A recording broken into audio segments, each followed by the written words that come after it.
That's like my worst thing as Okay, a we are live. This is hi. Attorney Vince Davis, and this is The Secret, How to Fight CPS and Win. Tonight's show is about relatives. I'm joined by my co-host, Miss G, Miss Georgette Truen. Miss Truen, how are you? I'm good. Thank you. And also joined by my other co-host, Mr. Darren Guay. Darren, how are you? I'm doing well, Mr. Davis. Thanks for asking. Good, and I see we have a special guest on tonight, Miss Holly. Holly, how are Hi. you doing? I'm doing good, and thanks. Thank you for asking. How you doing? Good. Holly, where are you coming to us from? So I live in California. The case I'm reporting about, though, is out of Jasper County, Missouri. Okay, so what's going on? So this is about my cousin. She adopted 3 children out of the Missouri foster system, and she came out for a family visit. And when she came out for this family visit, I witnessed her mistreating the children severely, abusing them, withholding food, hitting. Just she told me that the 3-year-old was a womanizer. She told me that he gave her the creeps and that he talked in tongue. She said that at times she feels like he's possessed. And mind you, he's 3 years old. And so during her visit, there was these constant things she had going with this 3-year-old, a constant like battle and antagonistic behavior, like just looking at him, and then he would look back, and then she would accuse him of giving her a dirty look, and then he would discipline her. Then she would discipline him, yanking him, flicking him, pinching him, doing just a variety of different things she would do to correct him throughout the day. So I'm sorry, like I get kind of over myself a little bit when it comes to this because I've said it so many times. I've been begging for some help for these poor babies. So anyhow, okay, so I don't lose everyone. When she was here for this visit, it was apparent that that there was something wrong. Now, mind you, she didn't. I don't know if I want to get into the part about how she wasn't vetted yet, but I don't know how to go on about this. So I reported this abuse to the hotline of Missouri. I before she had even left the house, left the visit. She was here for a 14-day visit. I called the hotline. I reported it to them. She gets a call the next day from her caseworker, and her caseworker tells her, "Oh, you've been hotlined. You got a call. It's most likely BioMom. Don't worry. I told the investigator it's a bogus call, but they still have to put eyes on the kids. I know you're out in California, so you'll have to do a Zoom call, and he'll still have to come out to your house, to see the kids. It's just protocol. But don't worry. I told them I'm in your house once a month, and this is most likely just a bogus call. So don't worry about it. Just go ahead and, just call him whenever you get a chance." So she hangs up with him. She relays, she tells me, "Oh, I got a hotline." At this point, she doesn't know that it was me who had hotlined her because I had made an anonymous call. She calls her husband. She discusses the call with him. And I hear her, at this point, she gets off the phone with him. She goes to the bathroom and she gets out some cover-up foundation of sorts. It's like, that women use for their face. And she massages it on the little boy's back. And because there was bruises, he had bruises all along his waistline. When she showed up, the very first day, there were signs. He had a busted lip on the very first day he got here. And I just, out of conversation, said, "Oh, what happened?" And she said, "I popped him one. He wouldn't shut up." And I'm like, Okay, so she drove 3 days from Missouri in the car with these 3 babies, 1, 2, and 3 years old. I thought, oh, I don't know. I didn't want to judge her on it. I don't know. Overwhelmed, whatever, right? It was just the one little thing. And then, like, that night, she tells me about the 14-month-old when I go to order dinner for everyone and I ask her what to order for the baby. She tells me basically anything, and she doesn't know what the baby likes because the baby's never had any solid foods. 14 months old, you guys. The baby should have been having solid foods from 6 months on and should start a bit introduction of foods. And I'd asked her, and I said, Joan, you mean to tell me that this baby has never had any solid foods? And she goes, Holly, I have 3 in diapers. If I control what goes in, I control what goes out. And she goes, the milk keeps her poop hard little balls. It's easy to clean. And I'm like, oh my goodness. So anyways, I, of course, began giving the baby bananas and food and all that kind of stuff to get her a normal bowel movement. But this poor baby had hemorrhoids, bleeding, because she never had any type of just literally milk, straight milk. So anyhow, back to there were so many things that we don't have enough time on this hour for me to list. Like, there was 14 days of things that was just one after another. It was weird, like not giving him water, putting him to bed at a certain time every single night, no matter what, not allowing him to get on the couch next to her, saying that he gives her the creeps. Like, there was no affection, no love, no sympathy, no nothing for this little boy. I mean, he was held at such a higher level, like standard of discipline. And yet there was a middle child that is a little girl. And this one they'd had since the hospital.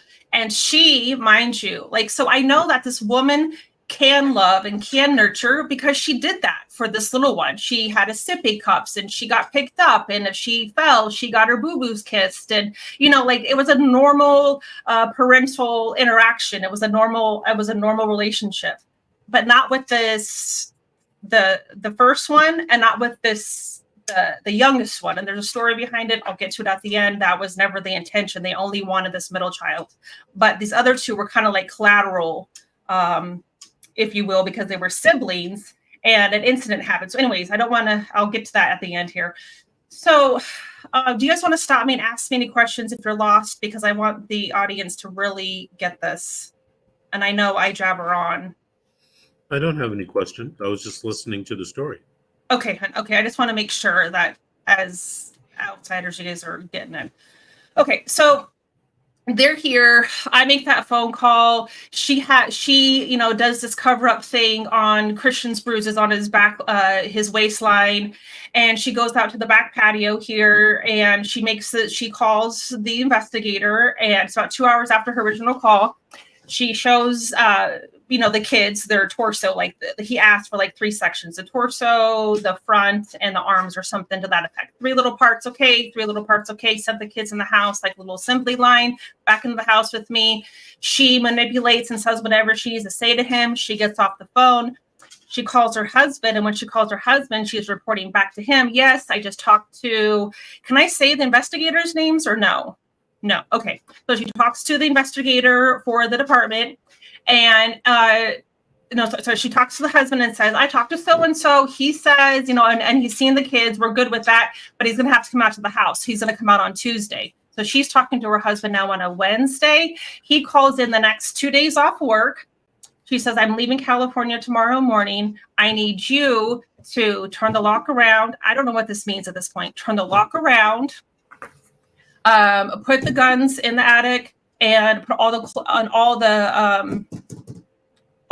they have a lot of clutter because they go to these storage units, and they buy those storage units and they bring all the junk to their house and they resell the stuff on Marketplace.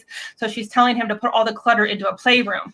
So she gets off the phone or whatever. So I don't know what this means about the lock.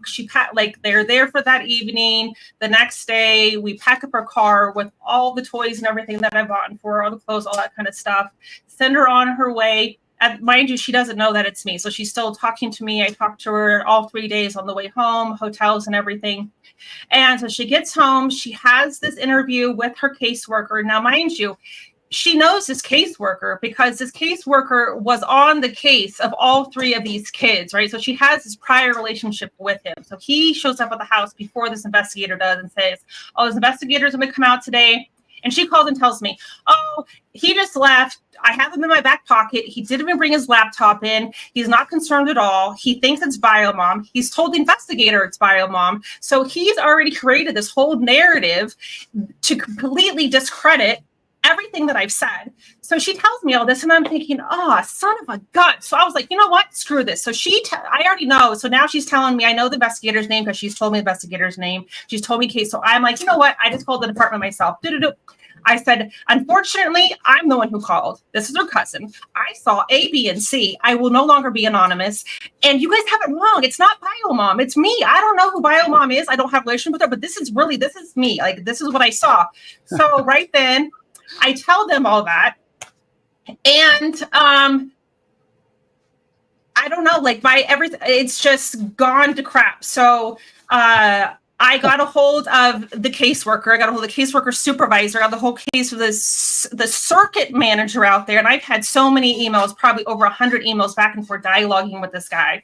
Like, I've even offered to take a polygraph test. I said, I know it's not admissible in court. I get all that. But at least you guys will take for what I'm telling you to be the facts I saw. But what I saw is only such a fraction of the facts. Okay, so she gets home and then I get this phone call from her daughter. And she says, hi, I'm so-and-so's biological daughter. And I'm like, hi, how are you? And of course, I know who this is because we've had plenty of conversations. You know, I know who, hi, and she's like, I want to let you know. I know you called on my parents. I know that you told them this. And I want to let you know the way that they treat so-and-so is absolutely awful. They do A, B, and C. That lock on the door is permanent.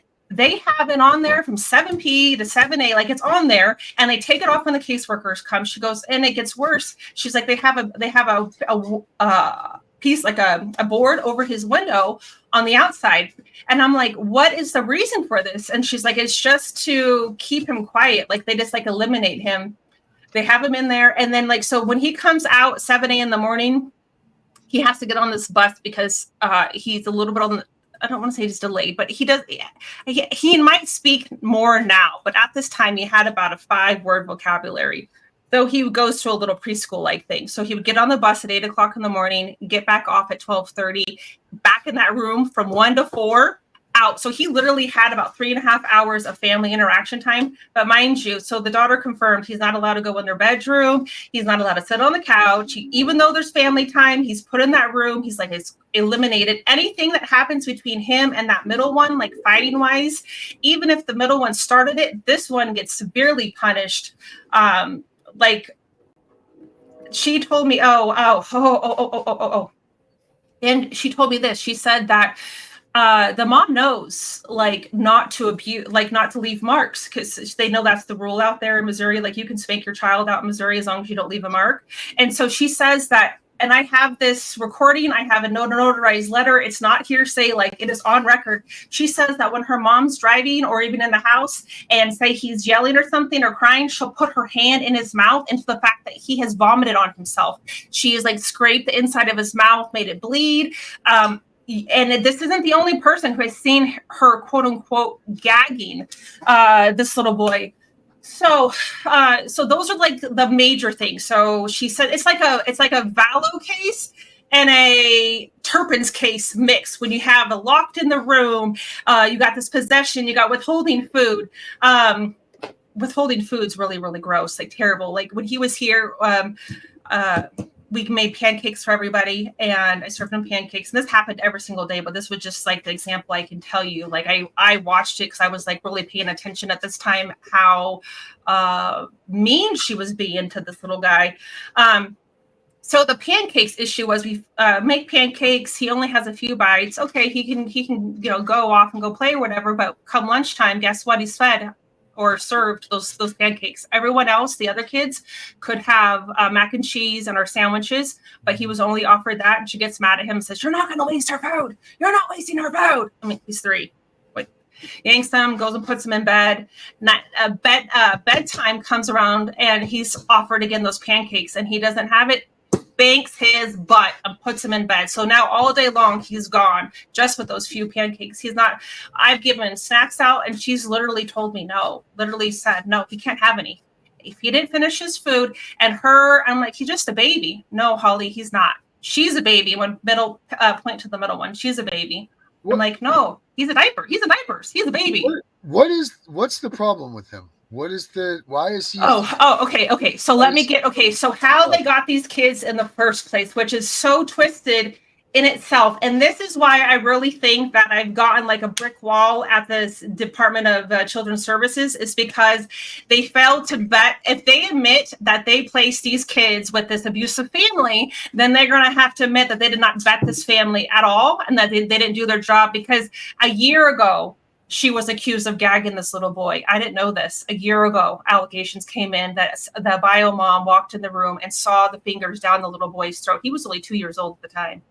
And she reported it to the caseworker. Okay, so let me get back to this. Let me bring you to speed a little bit about how they even get these kids. So history on these two, just real quick. They've been married twice. This is the second time that they've been married. They were married once before. They got divorced. She couldn't have kids. So he goes off, marries someone else. They end up marrying again. They get into the foster care system to, I don't know, get kids or whatever. I don't know why, but they get in the foster care system. They end up with a respite. They end up with a respite little guy. It was just for like a couple weeks because his grandmother, respite was this, at the time he was only 18 months old, because grandma was going to have back surgery.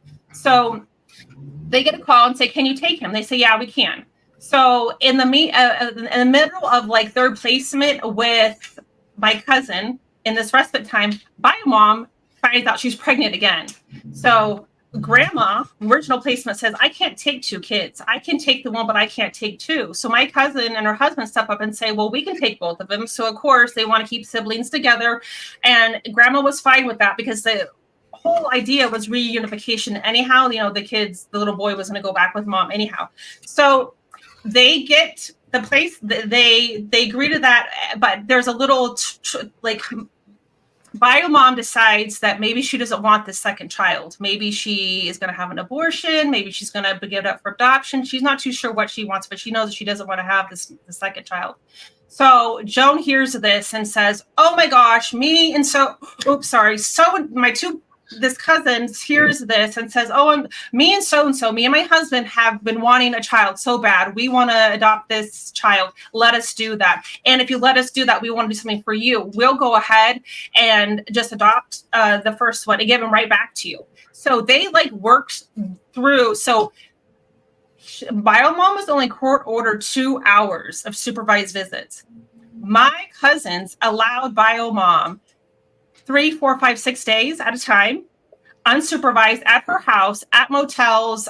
She would come and stay at their house. At one point, she even had a room down the hall that she would just hide from the caseworker. So this was completely backdoor, agreement between bio mom now and my cousin, that they were just going to go through these steps, do whatever they needed to do. At the adoption day, they would sign over, bio mom would sign over the kids, and then she would just take back little guy, right? Right. Yeah. So to a certain extent, this goes on for about a year or so. So this goes on, and I have text messages between bio mom and my cousin of talking about all these things, like, oh, do you want him for this many days? Do you want me to drop him off here? And it's that's all date stamped, right? Like while this adoption is open, all of that. Yeah. So okay, so I'll get to she then bio mom is having a little boy often, and my cousin and her husband is kind of going on with their life. They still they intertwine, they see each other because they're co-parenting, with these kids, but definitely not like they were agreed to. Anyhow, bio mom gets pregnant again. So when bio mom gets pregnant again, she plans on having, keeping this third baby. She goes in, has the baby in the hospital. CPS walks in and says, oh, you haven't had enough clean time, because the charge nurse or someone calls the department, maybe because of her history. I don't know why, but the department comes in and says, you haven't had enough clean time. Bio mom agrees, because I guess apparently they need 2 years or something. She hadn't had any dirty tests in this time, but so the baby gets placed with Hey, Holly. Again. Hey, Holly. Let me stop you for a second. I'm sorry, everyone, Yeah. but I gotta go. A family emergency came up. I'll pray for you, and God bless you. Okay, gotta go. Yes, thank you. So, Bio mom has this third baby. Now my cousins have this baby in their care, and she's just a few weeks old, right? So Bio mom has to go to my cousin's house to have her visitation. She's giving baby a bath. My cousin is giving baby, little boy and middle child, a bath down the hall. Bio mom hears a cry, hears the little boy crying. She goes down there to see what's going on. She peeks her head around the corner. She sees my cousin, fingers down the throat. She's like, what's going on? Was he choking? Was he gagging? She's not understanding like what she walked in on, but she doesn't understand why fingers, you know. Throat, right. So she's like, was he gagging? And Joan's like, no. And she just like stuck on her words. And then all of a sudden she just yells to her husband, get her out of here. And the bio mom's like, what's going on? Like, it's just it's like she's busted, like all of a sudden, right? So the husband takes her home, and the next day, bio mom's like, look, I got to come clean. My little boy's not safe. I don't know what the heck's going on. So she calls caseworker. Hey, meet me. I got to talk to you. So she makes caseworker. She's like, look, everything's been a sham. I've been there. I've been living down the hall. I've had so-and-so out with it. She tells them everything, and she shows them all these proof. And she says, I walked in last night. She had her fingers down his throat. There's been other things, but I've had to just let it slide. But this is really bad. All these things. And mind you, the little boy's like 2.5 years old at the time. He's just a little itty bitty dude. And so the caseworker goes, you're lying. It calls her like a junkie or something. You're just saying this because they cut off visits. Because mind you, now my cousin in this time frame, like 24 hours, called caseworker. She did this. I don't want her. I don't want to be involved in these visits anymore. So now, anyway, so no one believed bio mom. I don't know about this. No one knows that happened. A year later, she comes and visits me. I see all these horrible things that just aren't lining up. It's just weird. It is like a Blake. Like she's talking to me, and then she's dealing with him, and it is like day and night. It was very antagonistic. It was weird. It was so bizarre. I mean, so basically, none of these people should have these kids. Okay, I'll get to that. She has 5 kids. 4 of them are still alive. She left her husband and these 4 kids for our cousin, for an incestuous relationship. Jesus almighty. Why was she allowed to raise these babies and take these babies with paychecks? Okay, so when I first reported this to the Department of Children, like all that department, whatever, it's not called CPS, it's Department of Family Services out there. The case was still open. The adoption for the baby was not finalized. If they would have taken her and had labs, she was on fluid overload massively. By the time that she had left, it looked like a whole different kid because she was so puffy when she first came. And by the time that she had already, because she was having normal food, normal bowel movements, she wasn't just on vitamin D milk. Her poor mouth is probably, I mean, I'm not a doctor, but most likely will need some type of corrective because her teeth, because that's all they had, it was a bottle of passy constantly. Tweaking the bottle. So her teeth are like this. But compared to the little child that's just a year older than her, perfect dentures. You know what I'm saying? Why? Because that one doesn't need to self-soothe. She's not given a bottle 24/7. It's the same exact environment. Why is one kid looking one way and another not looking the other? I mean, her eyes were all puffed. Oh, that's another thing. She told me, she said she sleeps her. I didn't understand what that meant. She goes, melatonin's great. Liquid melatonin for that baby. I know a lot of parents are doing that now, but Jesus. It made sense though, because her little eyelids were like so red and so puffy. But that's not how she was when she left. That's not how it was, because she was with me the whole entire time. Like, she slept with me. The pack and play was right next to my bed. I took care of her because my cousin paid no attention, like none. And I mean, none attention to that little girl. And that's something that the daughter said, like they barely ever held her. If it wasn't for the daughter coming over and feeding her, like holding her and doing all that stuff, she'd never. And when I mean feeding, I just mean by the bottle. She's not never. I said, what's the deal with not giving solid foods? And she goes, well, because she doesn't want to clean up the mess. It makes a mess in the high chair and it makes a mess in her diaper.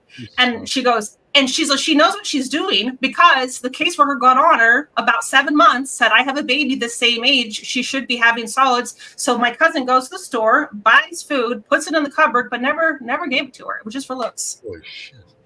So, okay, my God. So there's so much. I have gone all the way up. I've gone I've gone to the department, and now they won't. Okay, so she should never have had these kids. One, she's been married so many times. Like before this, they were living in poverty, cockroach infested. Half the time when she was a mom, to like when she had visits with her biological kids, they would come to a house with no PG&E, no water, just like poverty. These kids come with a paycheck, and this has been like the most comfortable, I guess you could say, she's ever been.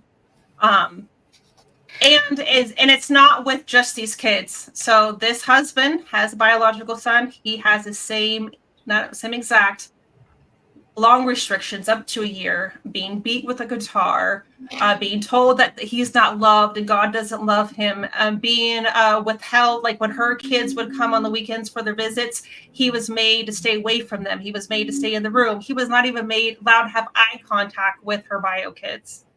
It's just weird. It's very well. It's not weird because they're already in the system. This is the problem. They were already part of the system. They weren't like they came from a fresh set of parents and whatever. They were already involved in the system, so they're not getting the attention. I mean, how come no one has come to just come and rescue these babies? I mean, they're your cousins. They're at your house. You haven't gone and just been like, I'm going to do something about this. Like, when it comes to me, that's why I am doing this. And it's been since last August. Yeah, since she's been out here. And I even told the department, because they're like, well, because they've kind of mentioned like, well, if they get taken, they're going to be separated. No one wants siblings. And I'm like, look, I'm a licensed foster care home here in California. I've already raised my two of them's out of the house, my kids. If that's the case, if that's what you're worried about, I'll be more than happy to step up. The ultimate thing is they're going to end up dying. Oh my gosh, yes, that's where this is going. That at least the little one there is going to die. The one that's getting his fingers down the throat. If he doesn't turn out to be a monster, because that is how monsters are created. Is that when you do not have love? God willing, he's able to grow up and develop. But that's being said. I mean, I don't even know what to say here. Like, this is just so. I mean, I'm not allowed to have kids. You know what I mean? But I mean, holy crap! I just can't believe like you're doing everything that you can possibly do. I don't know what else to do. And they say because I don't have video of it. I'm like, I will testify. I will go on the stand. I said, wait a minute. I said, so my testimony isn't valid at this point. But when a death happens, or they get to the point where they're really severely burned or something like that, then you guys will put me on the stand. And I said, no, use me now. I'm telling you, this is the facts. And it's not just me. It's their son. It's their daughter. Yeah. It's me. It's bio mom. It proves what that's been said, is that they're not going to take these kids that are involved in the system, that are damaged already, the ones that are truly being abused. They don't want them. No one wants to pay for an abused child. No one wants to deal with that. They have no value out on the adoption world, and no one, they would have to admit that they did something wrong. Not only that, they would have to untwine all that mess of how the adoption went through. Oh, and the middle little girl doesn't even have the same dad as the other two. Right. That's a whole other story. It's so much easier for them to shut us parents up that get our rights neglected and all of that, and they just come in and take our kids. It's very easy to shut us up. But when the child dies, they don't either take argument for that, and they kind of sweep it under the rug. It's an error, like it's kind of, I don't know. I don't even know what to say here, because you pretty much for 25 minutes, you give everything that you could possibly do short of breaking that house down and like stealing the children yourself, at which point you'd be arrested for taking the kids. And it was just called today. They called the cops on me because they say I'm harassed. I don't know what. Yeah, I'm going to have charges before you know it. Right. That's. I mean, I don't. And why? I'm just trying to give a voice to these kids. Right. I don't know what else to do. So this is the problem with the system that we have. This is it right here. People that you will see that people that the children that get killed in the system, you'll see that they've had 30, 35 times they've been called on. Like, look, these people they're hurting. Yeah. This is going on, and they never get investigated, or they get there and they say no, it's whatever, and that's it. And it's terrible. I mean, I don't know, Mr. Davis. I don't even know what you would even say other than, holy crap, right? Like, this woman's done everything. I would think. I don't even know what her question for you would be in this. They're up and moving. They put their house on the market. It went in escrow, and it's going to close any day. That they're like literally running with these babies. No one's going to know. And they live in the country in a single wide. They have no social interaction besides church. They're LDS, by the way, so they're very religious. Oh yeah, and it's on the far extreme. It's not the typical. It's far extreme.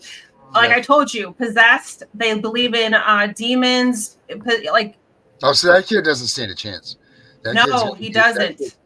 Yeah. She believes she said he's a womanizer. I mean, I cannot believe that another human said that. What about a 3-year-old? Right. I said, you can't believe. I said, and she goes, if you don't believe me, Holly, pick him up. And I said, what do you mean? She said, he'll violate you. He'll grab your boob. That's what she means. She means because when you pick up a baby, he rested his hand. That's just what they do. I was holding the other baby at the same time she was doing the same exact thing. But she told me there was a difference because she was a girl. So supposedly he's supposed to know the difference because he's a boy. He's supposed to know at 3 years old that that's a woman's private part and you're not supposed to touch that.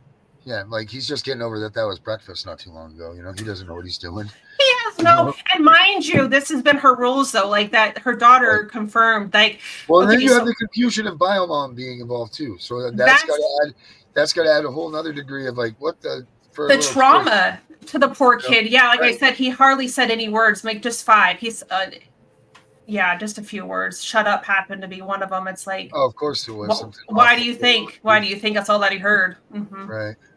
And she even said it. She said, oh, that's because of me. When he said it, I mean, she tells on herself. She says these things. That's why I know so much, is because she would say these things. It's very, she's not dealing with a full deck of cards. I don't know if it's, I don't know, like the schizophrenic. What do you want at the end of the day? At the end of the day, you came on the show and everything. What are you looking like? What is your remedy that you're seeking?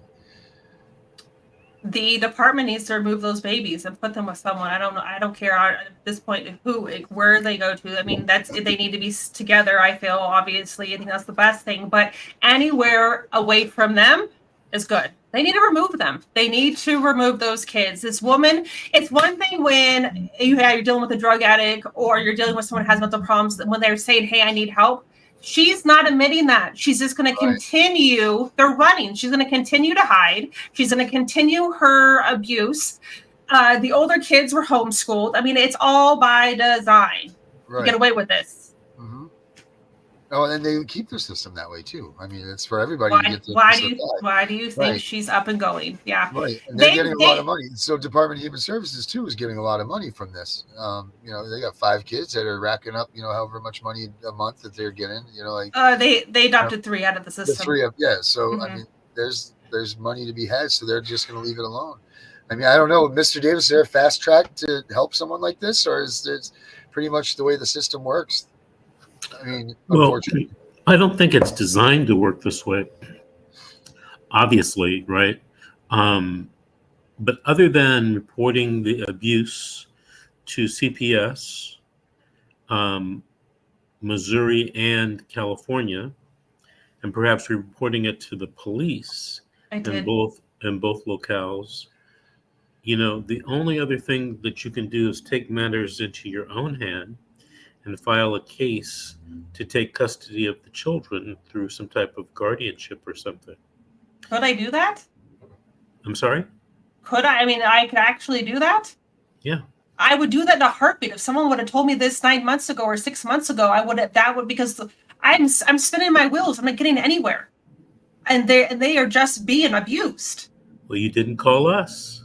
I'm so sorry. I know.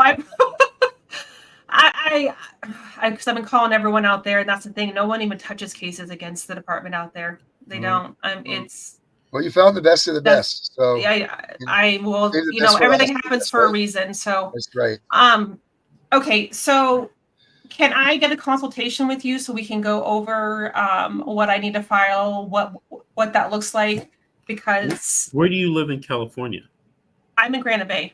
I am on the upside of Sacramento, between Sacramento and Tahoe. Okay.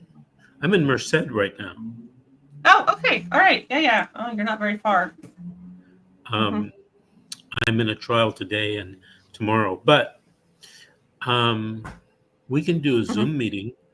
I go back to LA tomorrow, Okay. late tomorrow afternoon after court. But you can set up a Zoom meeting if you just call my office. See the number bottom right hand corner, 888 I got it. Call that number tonight. Okay. And make an appointment to have a Zoom meeting with me. Okay. Probably not tomorrow, but probably Wednesday. Okay. The people that answer the phone, they'll have my calendar handy. Okay. And they'll set something up for you. All right. Well, there's an answer, because I need a remedy to this, and if that's the route, then that's the route. They need to be. It's horrific. I mean, do you see the comparisons to the Turpins and this Lori Vallow, the whole possessed and calling him demon? I mean, it's just weird. It's just, who think like it's a mental, you know what I'm saying? Who thinks like that? Who thinks that a child could be like this? I don't know, but did you say these are your relatives? They are now, because she adopted them. Yeah, they are now because. Well, wait a minute. Were you related to the children before she adopted them? No, she just adopted them out of the system. Okay, so you're related to the adoptive mother. Yeah, exactly. What are you guys? Sisters, first cousins? What? First cousins. Mm-hmm. Okay, yeah. Yeah. And they're in what state? Missouri? Did you say? They're in Missouri, Jasper County, Missouri. Mm-hmm. Okay. For right now, they're closing escrow any day, and I don't know where they're going, but as of today or as of Friday, you can always find them, because they're probably receiving federal adoption assistance, which is exactly that check every month. That's right. And you can find out from where they're moving to, because I'm sure they're forwarding that check. Absolutely, there's going to be several avenues. With the technology nowadays, you really can't hide. I mean, your cell phone bill, you have to have some type of bill go into your house. So, right. I was talking to a person. Well, he's not really a licensed investigator, but he told me that he could find any person in America. I believe it. Absolutely, I believe it. Yeah. And he gave me an example, and it was quite. I mean, I believe it to be true, but it's quite amazing. Quite amazing. Yeah, with social media. I used to use a private investigator who's now deceased, who told me if I gave him a name and some information about a person, he could track them down in 15 minutes on his laptop, which I found to be, like kind of braggadocious and not true. So I put him to the test. I told him that I wanted him to find a relative of mine that I knew kind of disappeared purposely off the grid. And you know what? He found her. Wow. I've never mentioned this name to him before. Wow. Right? I gave him her name, some identifying information, not even her birthday, because I couldn't remember the birth date.